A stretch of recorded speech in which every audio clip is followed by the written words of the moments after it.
Welcome, Devil Sniper here, and this is episode number 33, season number 5 of West Ham United. As you know, we are at half-time, and we are going to have a look at see how Blackpool are doing against Tottenham in the first half. In the top right corner is the live league table. As you can see, West Ham United, they kicked off fraction early, so they played 37 points, 81 goal difference plus 29. Spurs, 36 games played, 77 points plus 38, which makes this game against Blackpool an absolutely huge game.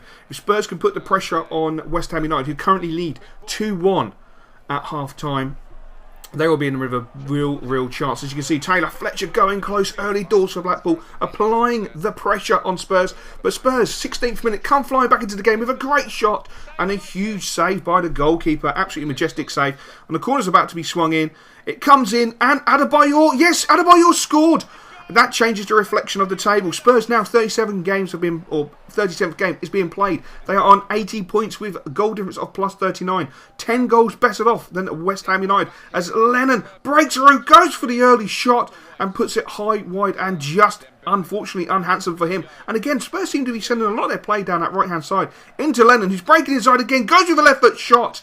And that was unfortunately just wide for the young lad at Spurs. But the referee has blown the half-time whistle, and it currently is Blackpool 0, Spurs 1. So we're now going to start the second half. West Ham United 2, Norwich 1.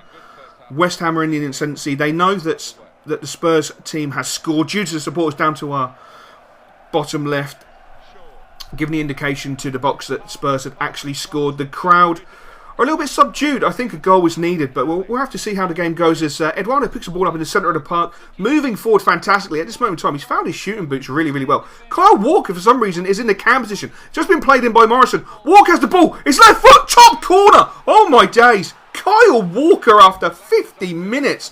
That goal he scored against Spurs has really set him on a run. I mean, it was a great goal against Spurs, but my God, Walker getting into the cam position there, sticking it onto his weaker left foot and just firing it into the top corner. Such is the confidence flowing through this West Ham United team during this game, and that makes it 3-1 to West Ham United. That now gives him plus 30 on the goals. They need a lot of goals to edge back the Spurs, but we have an indication that action is taking place at Blackpool. So we're going to go over to the game at Blackpool. And yes, it's Blackpool on the attack. Phillips cutting inside, but good defending there from the looks of it from the Spurs players. And a bit of panic there. Spurs clearing the ball out. They had nothing really on there, but they panicked. So all signs are good for West Ham at this moment in time. Spurs are looking a little bit panicky, and Blackpool are on the ascendancy as we join Norwich holding the ball, playing really nice football, knocking the ball around, pressuring West Ham. Snodgrass on the right hand side plays the ball forward. Again, we have some news from the Blackpool game. As soon as this move is cut out, we will go to the Blackpool game. You've joined us at the Blackpool game. Taylor Fletcher has the ball. No, he's just been dispossessed by Dembele, but the ball's come back to Taylor Fletcher. Taylor Fletcher is breaking into the area. Taylor Fletcher has made it 1-1 after 63 minutes, and that throws a whole different complexion on the league table. West Ham United on 81 points. Spurs at this moment in time would only be on 78 points. That is a huge goal for the West Ham fans, and you can sense the joy around the stadium. The West Ham fans are celebrating already as if they are title winners. But we are joining it with Kyle Walker, knocking the ball inside to Colker. Colker tries to play the ball into Shaw as a sloppy ball, and Norwich picked the ball up. A great ball chipped over the top, but look at the defending by Colker. Big Stevie C showing why he's as solid as a rock at the back. Morrison knocking the ball into Busy. Busy knocking it onto Eduardo. Eduardo is bombing forward, cuts back, turns the ball into Filippo. Filippo is taken out. Surely the referee has waved play on. That looked like a horrendous tackle from the Norwich midfielder, but the referee just waved play on. Filippo looks okay. He doesn't seem to be struggling, but the ball's up. Ryan headers the ball straight down. Filippo, oh my days! Filippo Bonaperti, after 82 minutes, hammers the ball home to make it 4-1 to West Ham United now. And that means West Ham have plus 31 on the goal difference. Spurs have plus 38. But as we know at this moment in time, Spurs are drawing 1-1 as we join the game at Blackpool in the last few minutes. Taylor Fletcher getting forward. He plays the ball into Phillips. But the lino has put the flag up. How unfortunate that was. That was so close. If only Fletcher could have played in Phillips, that could have been 2-1 to Blackpool, and it would have been all said and done. And we're back at Upton Park, 90th minute. Ryan Wab, or as we like to call him, Wabs, knocking the ball into Eduardo. Eduardo into Filippo. Filippo! Oh, he had the opportunity there to make it 5-1, but unfortunately he was unable to. Not much time left now. The referee's looking at his watch, and yes, he's blown a full-time whistle. The game is over. West Ham have won 4-1. That means they are on 81 points with plus 31 goal difference after 37 games. But as we know, Spurs are still playing at Blackpool, and at this moment in time, it is Blackpool 1, Spurs 1. So Spurs will only have 1 point. They'll be on 78. It's still all to play for. But the West Ham lads, looking chilled, looking good. They're just waiting to hear what the score is from the Blackpool game. We're going to go over to the Blackpool game and join it and see how things are going on. We're in the final minutes. Blackpool have the ball. They're doing some really good defending here. But they're looking to attack down the left-hand side. And the referee has blown the full-time whistle. That is absolutely fantastic. Blackpool 1. Spurs 1. That is absolutely fantastic result for the West Ham supporters. And it looks like the media have picked up on Busy, how great Busy is. And Busy is actually delighted with his opportunities. The boy's been playing so well in the development squad, along with Wabs, along with Tremel. You know, we have such an abundance of youth players. It's fantastic. And it's so good to see the lads come in and just take their opportunities so well. So I'm really chuffed with them. And it has been confirmed. West Ham have won the Barclays League title. I can't believe it. It's concluded a memorable season. Unbelievable, jubilant West Ham manager. I'm a little bit shocked because I still think mathematically Spurs can win the title. I'm not 100% sure why the media has gone with this breaking news. As far as I'm concerned, the title is still open. Spurs win, we lose. Spurs will be champions because they've got a far superior goal difference. So we're going to have to have a little look into this and see what's actually going on, because I'm not 100% sure this can be given to us just at this moment in time. Looking at the table, we both have one game to play. And Spurs will be on 81 points if they win. If we lose, we have a goal difference of plus 31. And Spurs will have a goal difference of, well, plus 30 something. But they're on plus 37 at this moment in time. So I'll be very, very intrigued to see how we've won the title. So I'm not going to celebrate just yet. We'll leave it and see what happens. But I'm a little bit shocked that the media have released such details that we are the champions, though we do look like we are champions, only losing 6 games. Spurs have just drew too many games, unfortunately, for them. And Man United sitting there in 77 points. City in 4th is very interesting. And Barcelona have won the Europa League, the Euro League. Very shocked to see them go out of the Champions Cup. But they went out in the Champions Cup and they ended up winning the Euro League. So congratulations to Barcelona. And we're going to have a quick look at Team of the Week. And look at that Team of the Week.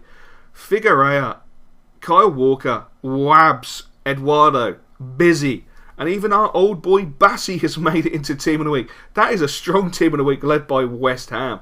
Fantastic. Anyway, we've got a bit of business to do. We're going to have to go and sort out the England squad. And we have got a couple of players that I want to change and have a look at. So while we're doing that in the background, it's time to talk next season, because we only have a game left. And next season is only round the corner. As you know, we have a few potential targets that will probably be released in the next episode, which will concentrate on the Confeds Cup. As you know, we've got to go away for the Confeds Cup. It's going to be fantastic. Really looking forward to get my teeth into the Confeds Cup. I'm not 100% sure of our groups as yet. Rumours are that we might have Argentina in our group along with Korea. I'm not looking forward to playing South Korea. They're a very strong side. And as you can see, we're playing Blackpool at home. And I've decided to test out the theory that we've already won the title, even though I still think it's possible that Spurs can win it. And I'm going to sim the game as I'm confident that we're going to batter the living crap out of Blackpool. As you can see, an early goal from Stefan.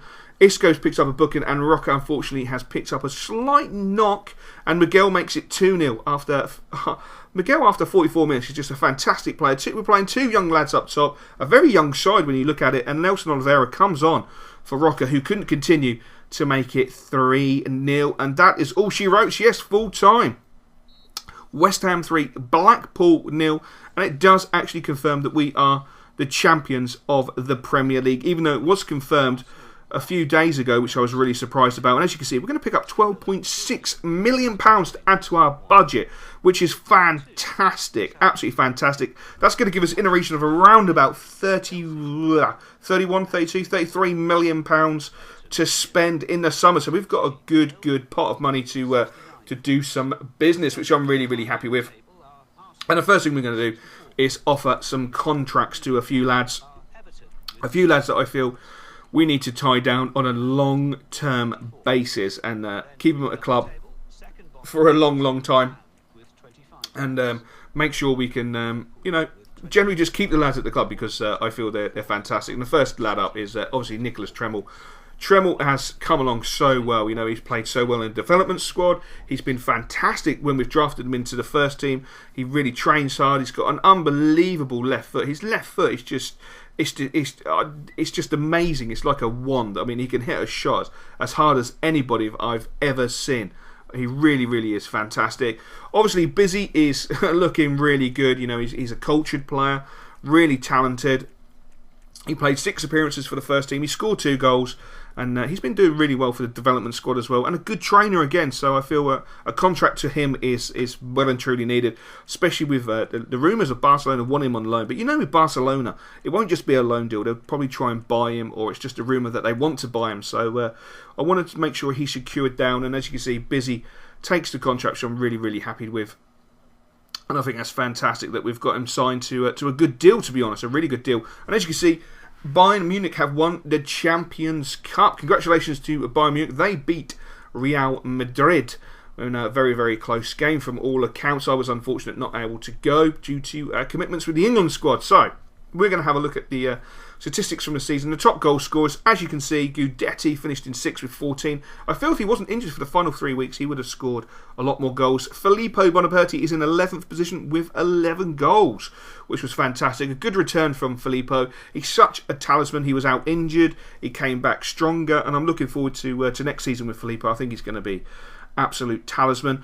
We're linked with, obviously, as you know, with Balotelli, and he scored 9 goals. And obviously, Bassi as well. He netted 9 goals, which is quite interesting. On the assists front, our boy Filippo with 9 assists. Obviously, Isco slots in there with 8 assists, which I think is absolutely majestic from Isco. Really playing well. And as we go down the list, there is a surprise on the actual list, which is our boy Luke Shaw. 5 assists. A very, very attacking fullback. Good player. And I think Season 6 will see him come to fruition and nail down a first team place on a regular basis.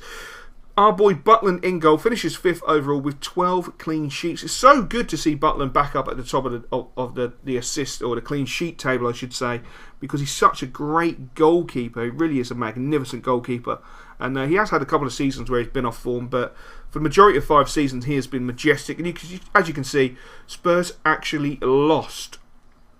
No, Spurs actually won their final game of the season. I do apologise. They actually won their final game of the season. So it's a good job we won. And it was a very interesting test to see what FIFA would do. I presume FIFA opened their mouth too quickly and guaranteed us the win. So we finished the table with 84 points, so I'm really happy with. We were absolutely fantastic. Blackpool were unfortunately relegated. They had nothing to play for anyway. Norwich stay up. Wigan go down as well. Stoke managed to stay up. Southampton stay up. Sunderland stay up. Very interesting finish to the table, especially with Arsenal in 7th. So let's have a look at the final squad report before season number 6. And as you can see, Butland is just... he's not even world class anymore. He is a god. He is a messiah. It's unbelievable, his statistics. Have a look at our lad Stefan. Fantastic player. Really is a cultured player. I recommend you buy him if you have not tried him out. Stevie C. Big Stephen Colker is God. End of story. Nothing needs to be said about him. Martin Dindi is fantastic, but look at Eduardo. His statistics are coming along fantastically. It says he's showing great potential, so I know he's hopefully going to reach at least 85 to 88 would be fantastic. I'll be happy with that, to be 100% honest, because I really do love Eduardo. He's fantastic. Our boy Tremmel, he has that potential to be special. I fully expect him to pop 90. I really, really do. He's just too good. He's gone up so much already. His left foot is a wand, an absolute wand. Our boy Isco is looking very good, nice statistics. What do we have to say about the ultimate talisman? 25 years old now, long shots 93, shot power 92. That's why he can stick them in from 30, 40 yards. That's why he has an attempt from 45, 50 yards. He's just that good. Miguel, 17 now. Fantastic. Look at Rocker, 17 years old, 82 finishing at 17.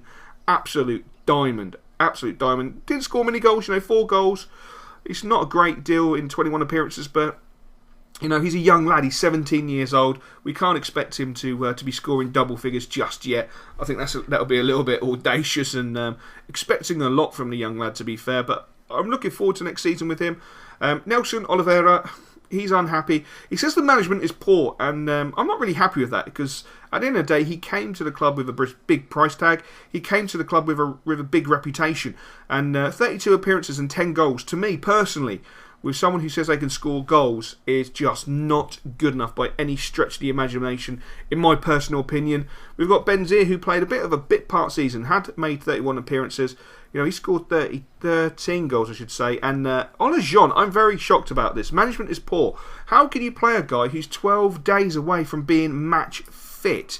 Which is really frustrating. Obviously, at the time of doing the squad report, he is now match fit by 1 day, which is, fair dues. I'm happy for him, but really frustrated about that. There's our boy Busy.